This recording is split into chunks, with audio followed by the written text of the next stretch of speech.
you. Moving on to number 4, your moviness. What is your fourth pick? Yeah, so my number 4 pick is none other than The Exorcist.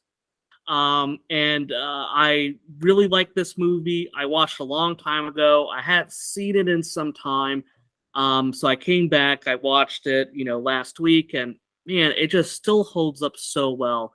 I love the characters, and I think it's just such a great job what they do with kind of helping build the story that's there.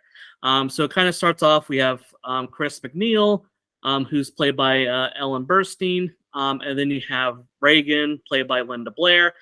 So those are the two main people that we follow, and they kind of like set up everything really from the onset, where we kind of see kind of this great interaction between Chris and Reagan. They seem like a loving mother and child.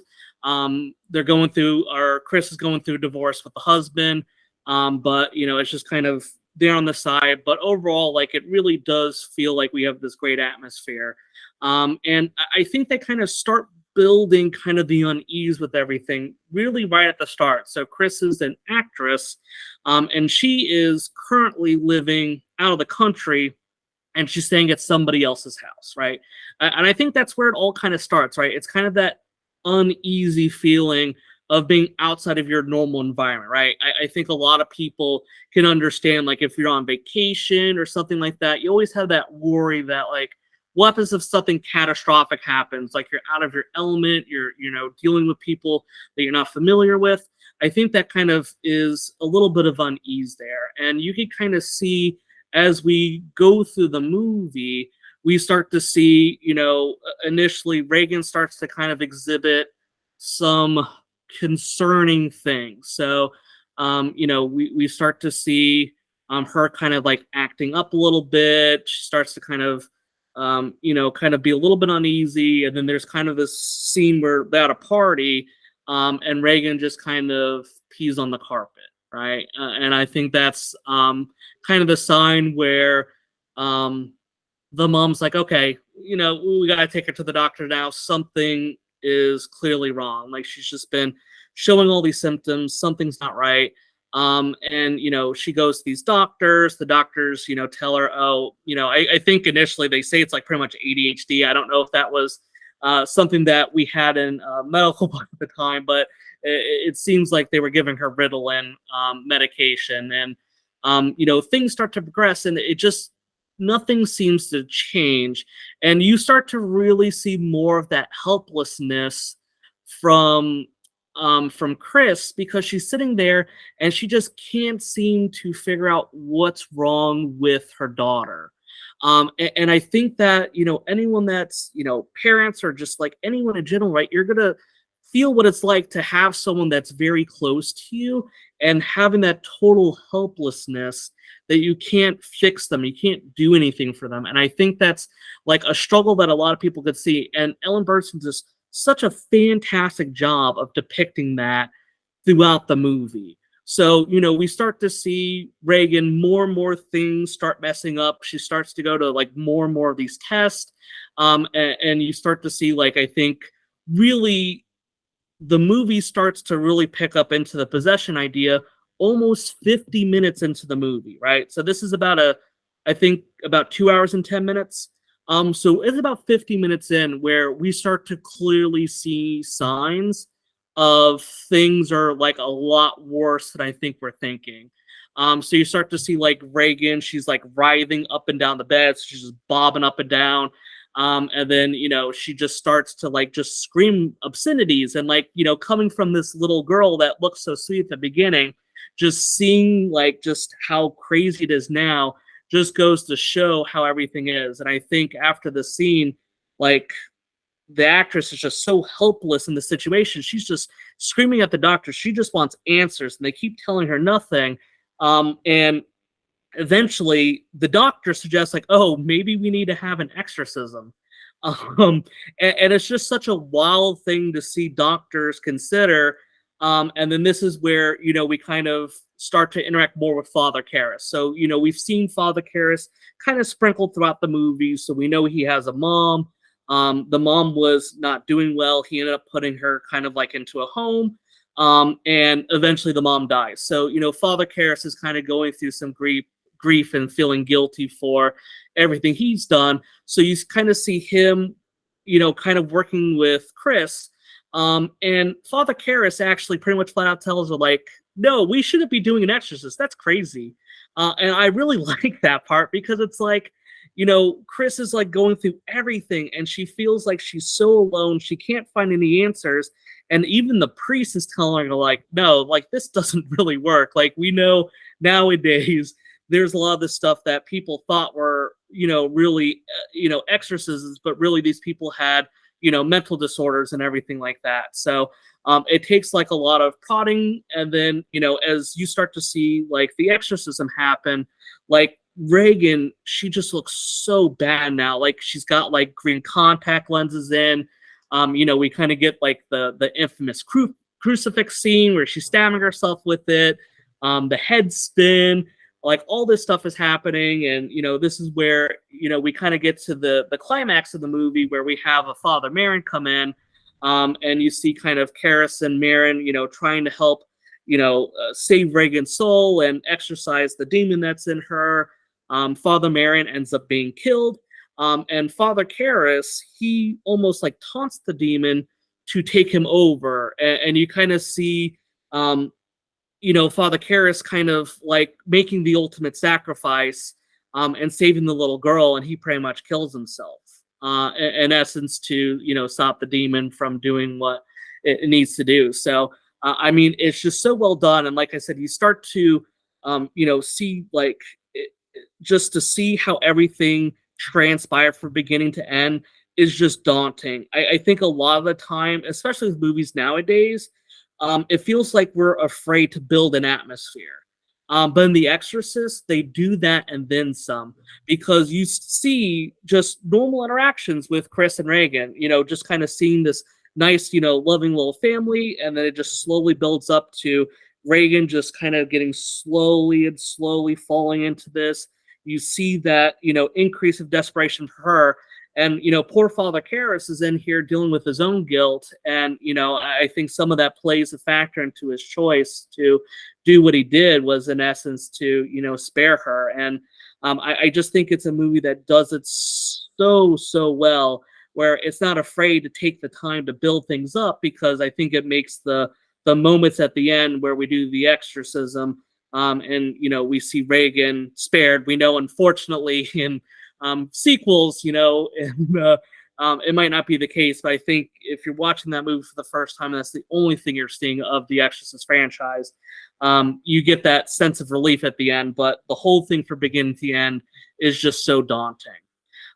The other thing I want to talk about too is the Exorcist theme, right? So you know what the Exorcist theme is, all right, Luca? Like you're familiar with that. Like, when people say that, what I find so interesting with it, that theme, like those musical notes that you hear with it. Do you remember when it plays, Luca? I think I remember the first time I hear it. That's when Karras steps under that lamp right outside of the house. So funny you should say that, right? So that happens during the commercials for it. That doesn't happen in the actual movie. Oh, okay. Right? And I know that's bizarre, right? Because everyone thinks of that song, right? And the only time the song actually plays is when she is just kind of like walking, and she's just like going back home from work, and she passes by some nuns. That's the only time that theme is heard. And I find it so interesting that everyone attaches that movie with that theme, which is a fantastic theme, but it's played so little of the movie. I do find it quite wild. But yeah, that was just a fun little anecdote I want to throw in, because I think a lot of people know what I'm talking about, but it's actually not played in the movie where you think it is, and it's not played in moments where you think you would see it. Well, what did you think about the beginning scenes where Father Merrin is at that site and he pulls out the Pazuzu statue? I mean, because that's a pretty good setup. Also. Yes, they definitely do set that up, right? So, and like I said, I was trying to help kind of condense some of this, but yes, we do see the Father Merrin, which is what makes sense that he shows up later, because we know he has kind of some of the stuff. I think Father Merrin, they mentioned that he was the only one that's really kind of like done an Exorcist, because not a whole lot of priests even really know about it. But Father Merrin, having experience with it, is brought in, and like I said, he unfortunately, I don't know if they said it specifically, but I believe he suffers a heart attack during the exorcism, and he ends up being killed. But yeah, they do kind of help set up more of that, with kind of creating some of this stuff. So, so what I did want to ask you. So obviously, you know, with this being a successful movie, it, you know, obviously it spawned a franchise. What are you what's your take on the latest excursion, or I guess the latest reboot of the Exorcist franchise with Believer? Yeah, I haven't seen that, so I'm not going to pass judgment on it. I feel like what I've seen has been relatively negative reviews. I mean, really, anything after the first one with this was totally unneeded. I have seen the second and third one. They were both extremely lackluster. I think it's a great example of why some of these movies should never be touched. And honestly, as I look through my list, all my movies have sequels to them.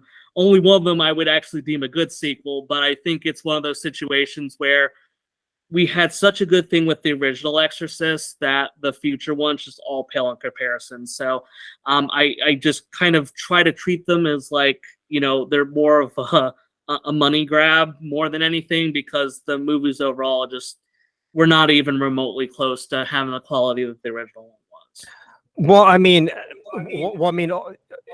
also with the Exorcist, this was based on a novel that was published in '71 by William Peter Blatty, which in turn was based on a case that occurred in 1949 in St. Louis, Missouri, with the exorcism of Roland Doe. So so there's so many different layers to that movie. It's just mind-boggling when you think about it. To think that this was based on an event that occurred, you know, several years prior, that's now being, you know, translated into film. Yes, which I mean, we see that happen quite a bit in horror films, right? You know, we have all the Annabelle stuff and the Amityville horror. Like, there's just so many things that are based upon quote unquote real events that happened. But yeah, this one definitely has some, like I said, connections to that, to, you know, real life events that they did take from, that came into the movie for sure. Excellent. So, number 4 for you is The Exorcist. Yeah.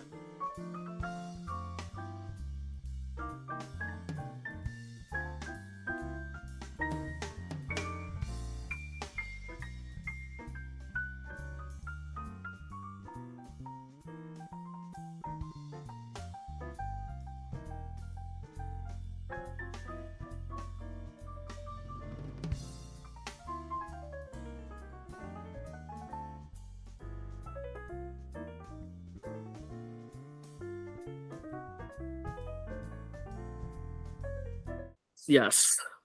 All right. So my number 4 choice is going to be Corpse Bride by Tim Burton, and for me, I want to include a Tim Burton film into this mix just because it seems like every movie he makes there's a bit of a gothic element to it. But yes, I mean, obviously, he kind of did it to himself, but with Corpse Bride, what I really like about it was the story. Among many other things, you know, Victor is this young man. He's from a nouveau riche family who's set to marry into this impoverished, aristocratic family, and he gets nervous and runs out into the woods where he practices his lines, and he places a ring on what he thinks is a branch, but it turns out to be a corpse who comes out of the ground, and he finds himself married to a corpse. Now, the story in itself sounds a bit absurd, and it is based on an old Russian fairy tale. But what I really loved about it was the fact that Victor initially finds himself a bit he's a bit repulsed by his corpse wife, but as he gets to know her, I think most rational people would probably feel that way too, right? Yeah, that's true. But at the same time, I mean, as he gets to know her, he comes to realize just how much of a tragic character she is, because originally she was looking to marry someone who she thought loved her, only for that person to kill her and take her wealth. And we find out later that the guy who ends up marrying Victor's fiance is the same person who killed Emily, the corpse bride, and he gets his comeuppance at the end. But I think but I thought that was a very interesting story that was very unique. Not to mention, I'm a sucker for animation. In case you didn't know, and I just thought, and I just thought the work that went into just animating the the movie, was very time consuming, but it was very fulfilling just to watch everything come together. If you haven't seen the behind the scenes videos, I highly recommend that you go out and watch them. It's just, I mean, I tip my hat off to the dedication of those people in making that movie. It's the same dedication that they put in when they made Frankenweenie and The Nightmare Before Christmas. I still need to see Frankenweenie, I have to admit. I mean, Frankenweenie, I mean, it's not as riveting as Nightmare or Corpse Bride, but it's still an interesting movie. But the reason why I picked Corpse Bride, is because of the story itself, and the fact that you're dealing with someone who initially, finds himself in a situation that he doesn't want to be in, but throughout but as the movie progresses, Victor, comes to realize, there's more to, that there's more to this person than what you see at the surface. Not to mention, too, I am a sucker for Danny Elfman, so any score by Danny Elfman, any music by him, I'm automatically going to enjoy it. And I just thought, score. Yeah, and I thought that number that he did when he was singing about Emily's origins as the corpse bride, I thought that was pretty good. I remember the first time I saw it, for days after, I was humming that tune in my head. I just couldn't get it out because it was so good, or it was pretty annoying and I just couldn't dislodge it. I mean, either way, but yeah, that's it's not. I guess you can't really call it horror, but I'm going to include it in this list. If nothing else, it's a good example of gothic horror film. Breaking the rules. Yep. I mean, it's like we said earlier. I mean, horror is such a subjective genre. Of course. So, Yes. so what's horror to one person may not be horror to another. But to me, I would consider it a horror film. But I would too. I agree with you. I think that gothic feel is, to me, feels very horror, even if it might not have other elements that other people look at. So I totally agree with you. And this would be the second one too, because I already mentioned Nosferatu. Nosferatu is obviously based on a very gothic tale of vampires and the trope of hunting down the monster, like the actual monster, as opposed to yours, which is more or less based on human villainy or supernatural villainy in the case of The Exorcist. But yeah, that's my number 4 choice. That's Corpse Bride.